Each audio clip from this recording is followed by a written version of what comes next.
Hello foodies, welcome to healthy food healthy family.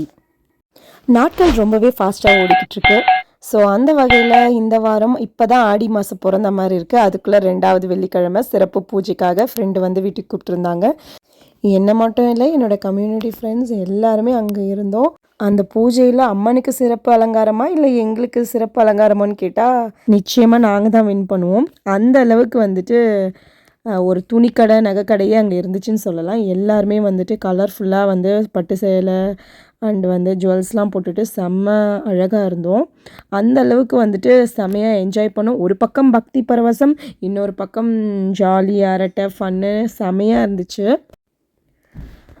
எட்மண்டனில் அப்படி வெயில் கொளுத்துது. அந்த வெயில் கொளுத்துறதுலேயும் நாங்கள் புடவைலாம் கட்டிகிட்டு இருக்கோன்னா அது உண்மையாகவே ஆச்சரியப்பட வேண்டிய விஷயம் தானே. நார்மலாகவே எல்லா பெண்களுக்குமே வந்து புடவை கட்டுறதுன்றது ரொம்ப பிடிக்கும். அதுலேயும் எங்களை மாதிரி வெளிநாட்டில் வாழுற பெண்களுக்கு வந்து அது ரொம்பவே பிடிக்கும்னு வச்சுக்கோங்க. ஏன்னா எங்களால் ரெகுலராக கட்ட முடியாது. மற்ற டைம்லாம் வெஸ்டர்ன் வேர்ஸ் தான். ஸோ அதனால் எப்போல்லாம் எங்களுக்கு வாய்ப்பு கிடைக்குதோ அப்போல்லாம் புடவையை கட்டி என்ஜாய் பண்ணிவிடுவோன்னா பார்த்துக்கோங்க. எங்கள் ஏரியாவில் மொத்தம் 16க்கும் அதிகமாக வந்துட்டு இந்த தமிழ் ஃபேமிலி இருக்கும். ஸோ நாங்கள் என்ன பண்ணுவோன்னா எங்கள் இந்த சம்மர் டைமில் லைனாக வந்து ஒவ்வொருத்தருக்கும் வந்துட்டு பர்த்டே வரும். வாரம் பர்த்டே யார் வீட்லேயாவது பர்த்டே இருந்துரும். அப்படி இல்லைனா எங்களோட கிட்ஸுக்கு யாருக்குன்னா பர்த்டே இருக்கும். ஸோ அந்த மாதிரி ஒவ்வொருத்தர் வீட்லேயும் வந்து வாரம் ஃபங்க்ஷன் இருக்கும். அதனால் நாங்கள் எவ்ரி ஃப்ரைடே அப்படி இல்லைனா சாட்டர்டே வந்துட்டு எங்களுடைய விழாவை வந்து எல்லா வீட்டுக்காரங்களையும் கூப்பிட்டு கொண்டாடுறது வந்து இங்கே வழக்கமாக போயிட்டுருக்கு. நாங்கள் மட்டும் இல்லை, வெளிநாட்டில் இருக்கிறவங்க எல்லாருமே அப்படி தான். ஸோ இந்த வாரத்தில் எந்த நாள் சிறப்பான நாளாக இருந்தாலும் அந்த நாளை வந்துட்டு அன்றைக்கி கொண்டாட முடியாமல் அந்த வீக்கெண்டில் தான் கொண்டாடுவோம். ரொம்ப புழுக்கமாக இருக்குதுன்னு சொல்லிட்டு குழந்தைங்கள்லாம் வந்து வெளியே அனுப்பிச்சிட்டோம். ஸோ அவங்க பாட்டுட்டு விளையாடிட்டு இருந்தாங்க. அதே டைமில் வந்து ஒரு பக்கம் வந்து பூஜைக்கான ஆயத்தம் வந்து ஆகிட்டு இருந்தது.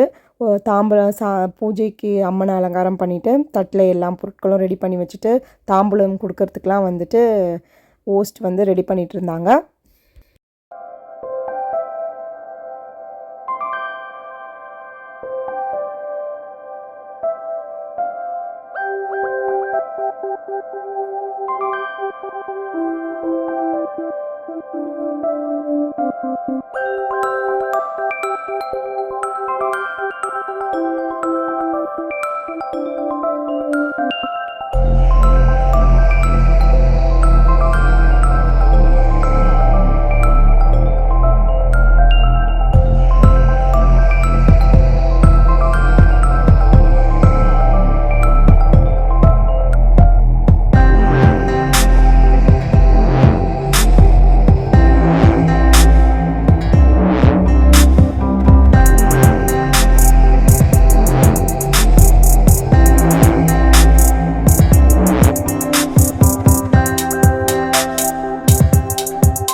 ஒரு வழியாக பூஜையெல்லாம் முடிச்சுட்டு நாங்கள் சாப்பிட உட்காந்ததே வந்துட்டு 8:30க்கு மேலே தான் வந்து சாப்பிடவே உட்காந்தோம்.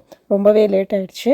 ஸோ அதுக்கப்புறம் வந்துட்டு குழந்தைங்களுக்கு பெரியவங்க எல்லாருமே வந்து சாப்பிட ஆரம்பிச்சு முடிக்கிறதுக்கு ஆல்மோஸ்ட் 10 ஆகிடுச்சின்னு வச்சுக்கோங்க. சாப்பாடை பற்றி சொல்லணுன்னா சான்ஸே இல்லை. ஹோஸ்ட் வந்து ரொம்பவே அருமையாக சமைச்சிருந்தாங்க. அண்டு பார்த்து எல்லாமே செஞ்சுருந்தாங்க. அண்டு நிறைய ஐட்டம், இவ்வளோ ஐட்டம் செஞ்சுருப்பாங்கன்னு எதிர்பார்க்கவே இல்லை. அவ்வளோ ஐட்டம் செஞ்சு அசத்தியிருந்தாங்க. பாவம், அவங்க எவ்வளோ நேரம் இதுக்காக டைம் ஸ்பெண்ட் பண்ணியிருப்பாங்கன்ட்டு அவங்களுடைய உழைப்பிலருந்தே தெரியுது. So thank you so much Ashwini, Suresh, thank you so much. So எல்லாமே ரொம்ப அருமையாக இருந்தது.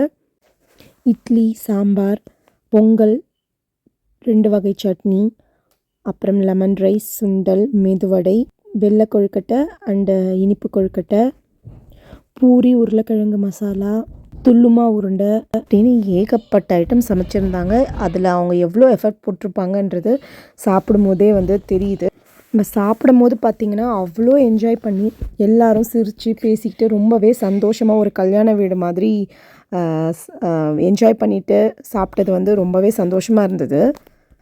இந்த மாதிரி வந்து ஃபன்னாக எல்லோரும் ஒன்றா உட்காந்து சாப்பிட்ற இதெல்லாம் வந்துட்டு நம்ம இந்தியாவில் இது வந்து ஒரு சாதாரண விஷயம். ஆனால் எங்களை மாதிரி இந்த மாதிரி வெளிநாட்டில் வந்து இருக்கிறவங்களுக்கு தான் தெரியும் இதோட அருமை என்னென்னு. ஸோ அதை ரொம்பவே வந்து எங்களுக்கு கிடைக்கும் போது நாங்கள் என்ஜாய் பண்ணிப்போம் தான் சொல்லணும். ஒரு வழியாக வந்துட்டு சாப்பிட்டு முடிச்சுட்டு எல்லாருக்கும் வந்துட்டு தாம்பூலம் கொடுக்க ஆரம்பித்தாங்க.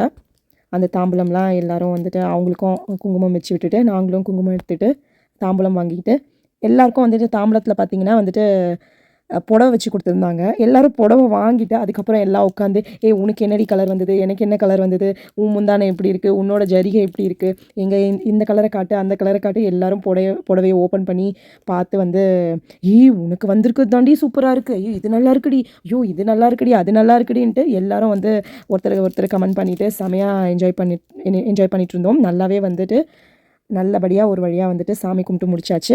சாமிக்கு ஹாப்பியாக இருக்கோ இல்லையோ நாங்கள் எல்லாருமே வந்து செம்ம ஹாப்பி. ஸோ அவ்வளோதான், எல்லோரும் குரூப்பாக நின்று வந்த வேலையை முடிச்சிட்டோன்ற பெருமையோட ஒரு ஃபோட்டோலாம் எடுத்துக்கிட்டு சாமியை கும்பிட்டுட்டு அங்கே வந்து நடைய கட்டிட்டோம்.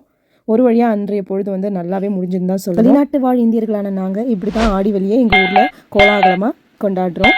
எந்த ரெஸ்ட்ரிக்ஷன்ஸுமே எங்களுக்கு கிடையாது. சந்தோஷமாக சாமி கும்பிட்டு நிம்மதியாக சாப்பிட்டுட்டு கிளம்பி போகிறோம். பார்த்தீங்களா, இதே மாதிரி உங்கள் ஊரில் நீங்கள் எப்படி கொண்டாடுறீங்கன்றதை முடிஞ்சால் கமெண்ட்டில் ஷேர் பண்ணிக்கோங்க. அண்ட் மறக்காமல் ஹெல்த்தி ஃபுட் ஹெல்த்தி ஃபேமிலி சேனலையும் சப்ஸ்கிரைப் பண்ணிவிடுங்க. வேறொரு நல்ல வீடியோவுடன் உங்களை சந்திக்கும் வரை உங்களிடமிருந்து விடைபெறுவது உங்கள் தேவி முகேஷ். நன்றி, வணக்கம்.